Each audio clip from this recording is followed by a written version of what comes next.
all of my success in building $500 million companies and $100 million fund and having 19 exits is based on looking at unit economics in a particular way. And I call it the fourth statement. So you've got the income statement, the balance sheet, and the cash flow statement. And every business needs a fourth statement, which is based on this very simple sentence, which is true for every business. Every business has an audience. It tries to convert that audience into a payment from a first-time customer and keep them coming back. From that, we can look at your unit economics and basically use those unit economics to predict the growth of the business and where it saturates in each of its channels and everything else.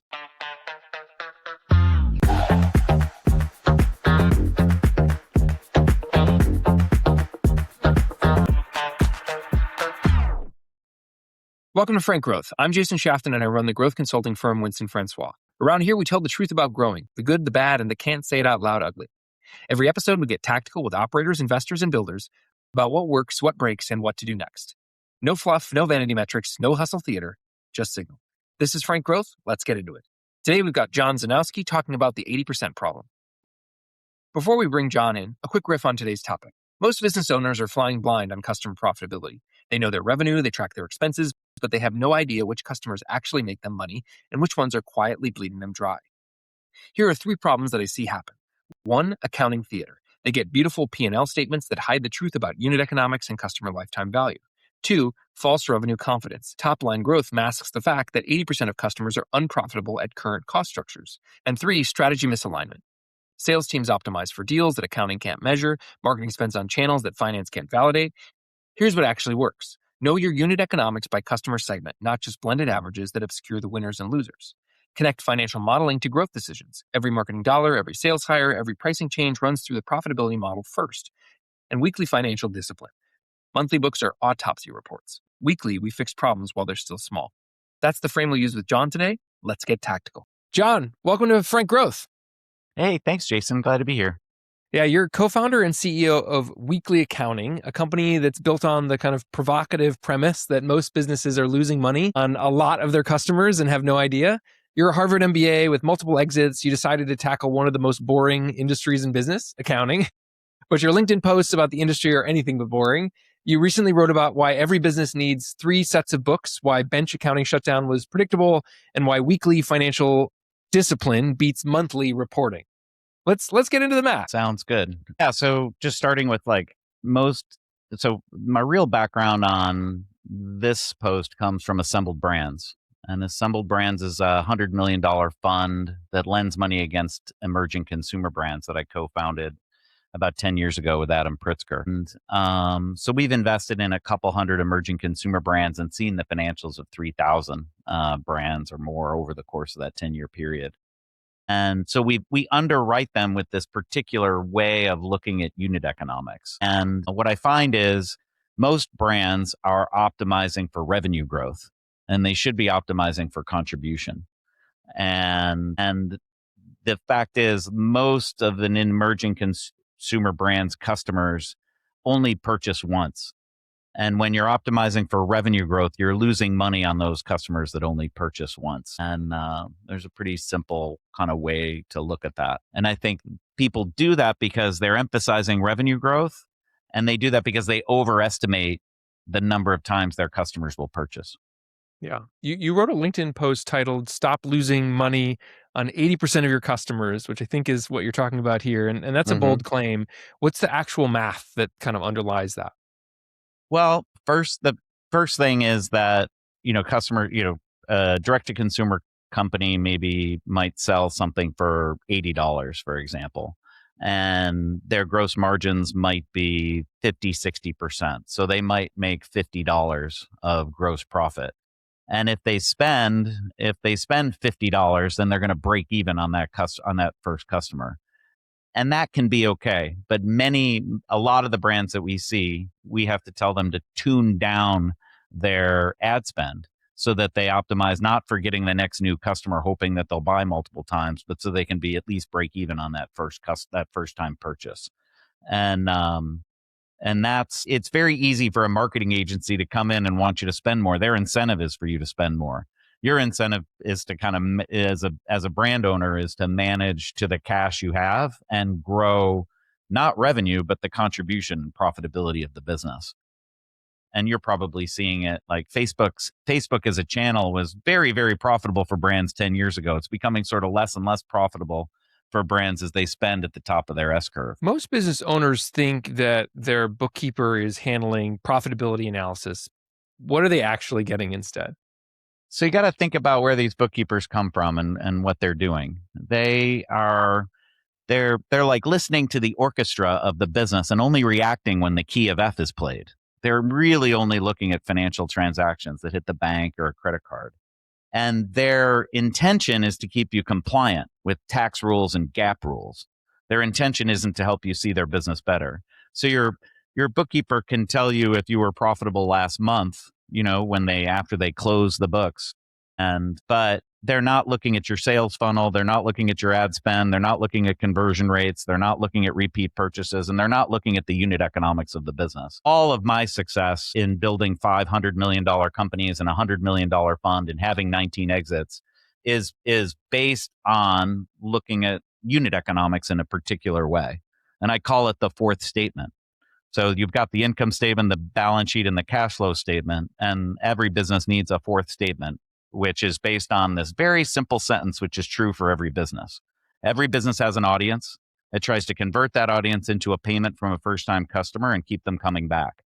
From that, we can look at your unit economics and basically use those unit economics to predict the growth of the business and where it saturates in each of its channels and everything else. And it's when I've done that for businesses at an early stage that have potential in their market that we've been able to build the $100 million companies. You have an article called "Why Every Business Already Has Two Sets of Books and Needs a Third." You just said now we need a fourth. So take us through, this kind of new paradigm that you just talked about. Yeah, the two sets of books are basically what you look at every day.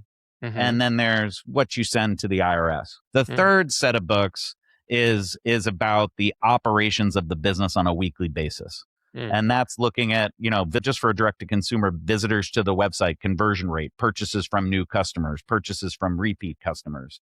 And that's the set of the books where you start to see what's actually happening in the business and be able to make decisions. And when you look through the lens of this, the fourth statement, as I call it, that's when there's really only 10 things you can do to improve a business. You can widen the top of the funnel. You can speed the customers through the sales process. You can increase the conversion rate. You can bundle or increase prices or reduce the unit costs and things like that. It becomes very clear what to do when you see it through the lens of the unit. Your company is called Weekly Accounting, which is interesting. What happens when you force businesses to look at their numbers every week instead of monthly or quarterly? So it's funny when I registered the domain name Weekly Accounting for $9. It was available. It means a couple things. It means accountants don't think weekly and they don't know how to register domain names. And what happens over a monthly basis, like I don't know why businesses compare March to February. March is 10.7% longer than February when it's not a leap year. Every month has a different number of weekend days. So a retail business, Target and those folks, they use a weekly calendar, and they might, and they look at a 4-week month, a 5-week month, and a 4-week month, and that gives them a 13-week quarter. And then you're always comparing this week to this week last year. That makes perfect sense. When you start looking at when you set a quarterly goal, we're going to bring in 4,000 customers this quarter. You divide that by 13, there's your weekly goal. And then you can start tracking that on an average weekly basis every single week. There's absolutely no reason that every business shouldn't be looking at their numbers weekly. It gives the business 52 feedback loops a year instead of 12 to get better. And feedback loops are what make a system stable. So what would you say to folks that respond, 52 kind of cycles on the books is too many, 12 maybe is too few, but 52 times sounds like a lot. And on the flip side, what if somebody comes along and says, I'm going to do daily accounting. We're going to update the books every day, and we're going to have dailyaccounting.com for $9 and 365 shots at the books a year. What is the right balance here, and what are you really trying to solve for? So that's absolutely right. There are things you should look at daily. There are things you should look at weekly. there are things you should look at monthly and quarterly as well. People are generally having a weekly meeting with their ad agency. They're generally having a weekly meeting with their leadership team. And then the question is, what should they look at? And I have this little 2x2. When you put the right data in front of an empowered team, they get better. And you can try it other ways. You can try it with a disempowered team with the wrong data, but it's not going to work. So when you put the right data in front of an empowered team, they get better. What's the right data? The right data is unit economics, and you should be looking at them weekly. People are already meeting on a weekly basis, I believe. And in general, when we start to show them the same data the same way, I have this whole little going from troubled to functional to integrated to world class. Troubled is a monthly close done with the CPA, and you won't know the revenue until the books are closed. Functional is when you first start looking at weekly metrics, and inevitably everybody goes, "Where'd you get that number? That's not right." Integrated is just a few weeks after you look at the same number. That's like, oh, my salespeople said they sold 40 units, but I only got payments from 38 customers. And those are two different numbers, right? One is a payment and one is what, deals closed. And so then you start to speak the same language. And a business is using words and numbers to kind of lay out the map of what's actually happening. And that's, then you get to world class. And that's where every role in the organization should be managed on a set of weekly metrics at the end of the day. I'm sure every well-run, entrepreneurial business does have requirements for their employees on a weekly basis that stem from the unit economics and the key drivers of the goals we're trying to achieve. You mentioned that integrated financial modeling is kind of core service. Most accounting firms just do compliance. What does modeling unlock that traditional bookkeeping misses? So whenever we sort of meet with somebody, we're like, okay, well, what's your goal? And they might say, I'm trying to grow revenue, or I'm trying to grow profit, or I'm trying to sell this business in 3 years. And okay, well, what's your plan for achieving that? And they usually hem and haw, or they say, I'll have my accountant send you the financials.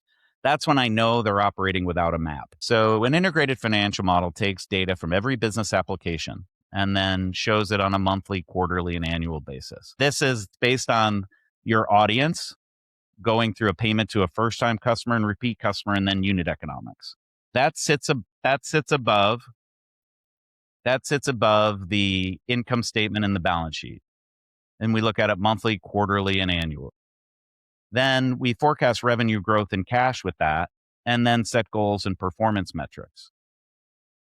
And then we manage weekly. So now this is that same row set, weeks over here and average weeks over here. So I can compare this week to every week for the last 5 quarters in this example. And in this example, here's a company that wants to spend $189,000 to get 6,100 customers in Q3. When I break that down weekly, they need to spend 14,500 a week. They've been spending 16, and they should get 470 customers a week, and they're getting 484. We're 6 weeks into the quarter here. That gets tighter and tighter and harder to change. And so basically, this is the way we tie the weekly metrics to a quarterly forecast so that we can basically align everybody so they can know where they are, know where they're going, and know if they need to adjust. Kid, I think that level of rigor is something that most folks are completely missing. So I totally get the rationale for it. It fits with, like, marketing agencies think this way, right? They're looking at ROAS on a daily basis. They roll it up on the weekly basis. They trim ad spend in different areas. They do test marketing in different areas, and they're constantly iterating on things. I think their same thing happens in a sales funnel. And there's a specific way to look at the deals as they go through a sales funnel on a weekly basis. Once people learn this way, they can't unlearn it. And this is like, I do it as a gift. And at weekly accounting, I try to drive the price down as low as absolutely possible, because in the long run, I think I'm just here to train the machine to do this without us. Yeah, I think we're all doing that at this point. At what revenue level do businesses typically realize that their accounting is broken? What are the warning signs? Yeah, if they're running the business on a cash basis, just looking at their checking account, they might be paying people every 2 weeks, and then 2 months in the year, they got to pay their employees 3 times, and suddenly they don't even have the cash to do it. So they start hitting into a cash crunch. They don't know, they set targets and they keep missing them. That's another good sign that you need to upgrade. And then if you really if you've caught a tiger by the tail and you're growing rapidly, that's usually when it's time to upgrade as well. Okay, and you've had multiple exits. Why did you decide to build the company in the accounting space instead of something more traditionally venture scale? Well, it's interesting because I started this in 2021, but I've been doing this one thing my whole life. I'm a sonar engineer who's applied sonar engineering math to ingesting the data from a business to make a map of the territory that we make decisions from. So I think this is a venture scale opportunity. I think the small businesses, call it 7 million companies that use QuickBooks Online, they're very poorly served by their traditional bookkeepers who really just want to file their taxes and don't want to get involved in the day-to-day accounting of it. And then I think what I'm bringing is public company quality CFO and venture-backed quality data warehousing teams and analytics teams, and pricing it at $1,500 a month, for the average business on our platform. And it's especially in this world where I think, where the value in a world where anybody can write anything, then the value of software goes to zero.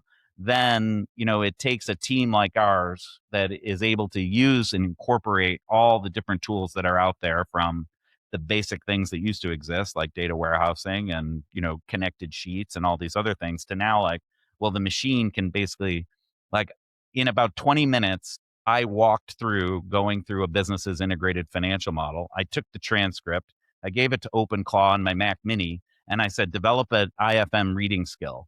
It's just doing that, it's as good or better than everybody on my team. And I'm sitting here going like, uh-oh, what's next? Yeah, I love it. So you've been a fractional CFO for a bunch of companies as well. Mm-hmm. What's the difference between what a CFO does and what weekly accounting provides? So weekly accounting is providing basically this data platform that integrates data from every application. And so, for example, this is our backend software, and I think it's worth showing to make the point here. So there's 400. This is our proprietary software. There's 426 companies on the platform. My own company is one of them. It has a bunch of integrations, and while that's going, I'll pull up another one. So it has a QuickBooks, Google Analytics. We connect to Go High Level and a bunch of other apps as well. And then every single night for every single one of these companies, we pull data out of every business application. And then we can basically munge it in a technical term, and then turn it into, and this is my own business. This is just me sharing the numbers of weekly accounting publicly. So the first thing I can look at in this thing is bookkeeping quality. Mm-hmm. And this just means my Stripe account hasn't been reconciled in a couple months. I can go and look at receivables automatically, all the stuff coming right out of it. Then I can come and look at, and I pulled this forward for, so here's my sales funnel, appointments booked, appointments scheduled, proposals paid. So here's my Facebook CAC, about $1,000.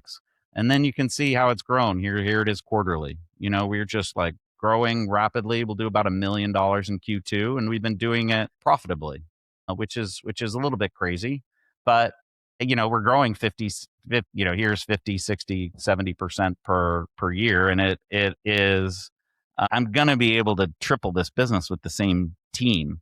And so, then it's just a matter of balancing the supply. The demand for what we do is way bigger than like our own ability to do it at this stage, because so many businesses need this. And we're spending, how little $10,000 a month is on Facebook to grow this way. It's like, we could spend probably 10 times that, if we could support the work. And that would be, we are having conversations about bringing capital in to grow faster. And I think future businesses, people don't want to buy your software, learn how to use your software and do the work. They want the work done. And so I feel like we a little bit skated to where the puck is here, don't you?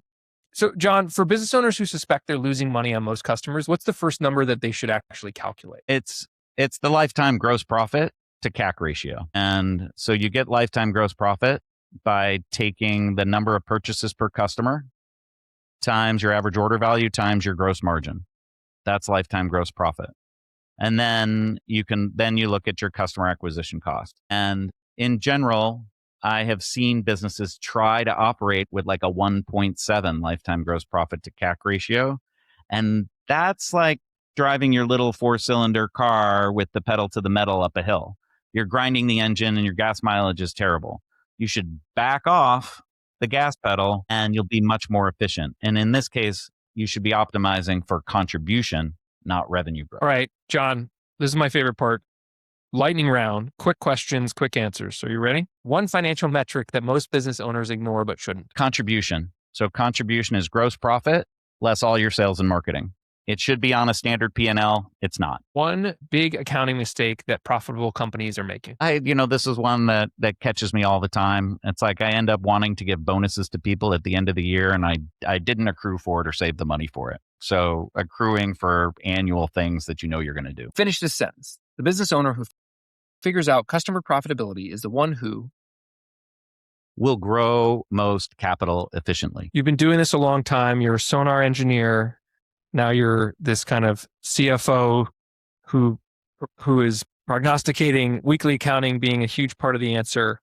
What's the one thing that if nobody listens to anything else you said in this episode, they should remember? Unit economics are the most important numbers of your business.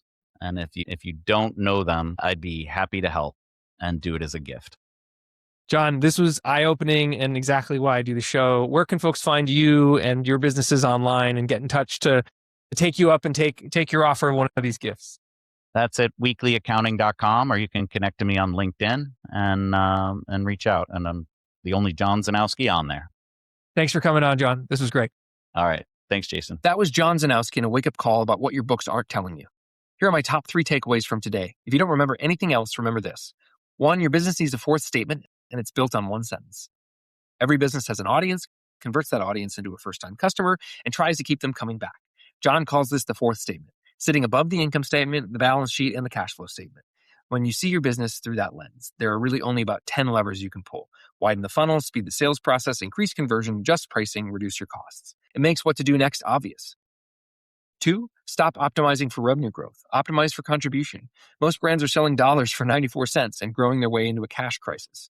John's formula, lifetime gross profit equals purchases per customer times average order value times gross margin divided by customer acquisition cost. If that ratio is sitting at 1.7, you're grinding the engine with the pedal to the floor. Back off the gas and you'll be more efficient. Contribution, gross profit, less all your sales and marketing should be the number you manage to, not top line revenue. And finally, 52 feedback loops are better than 12. Put the right data in front of an empowered team and they get better. Monthly books are autopsy reports. Weekly metrics give you the ability to see 6 weeks into a quarter whether you're on track. John's framework, take your quarterly goal, divide by 13. And that's your weekly target. Track it the same way every week, and you go from a troubled to functional to integrated to world-class. That data doesn't have to be perfect. It has to be consistent. Here's one action you can take this week in 10 minutes or less. Pick one channel, Facebook, Google, outbound, whatever drives your new customers, and calculate your customer acquisition cost for that channel right now. Total spend divided by new customers. Then multiply your average order value by your gross margin by your average number of purchases per customer. That's your lifetime gross profit. Divide lifetime gross profit by CAC.